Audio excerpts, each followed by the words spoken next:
Un popolo, mettete la catina, spugliatelo, attoppateci la mucca, è ancora libero. Levateci il travaglio, il passaporto, a tavola ne mangia, il letto ne dorme, è ancora ricco. Un popolo diventa povero e servo quando ci arroba una lingua addotata di pace, la perde per sempre. Diventa povero e servo quando le parole non figliano parole e si mangiano traditi. Me ne ora, mentre accorda la chitarra del dialetto, che perde una corda allo iodio. Mentre al repezzo, a tila camoluta, che ti serino sceave con lana di pecore siciliane.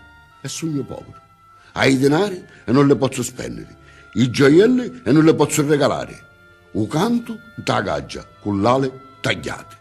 Un povero che adatta in temi scippe da madre putativa che lo chiama figlio, pinciuria. Non ce l'aveva ma madre, ne la rubarono. Aveva minna fontana di latte e ci vippero tutti. Ora ci sputano. Ne restò la voce didda, a cadenza, a nota vascia du suono e du lamento.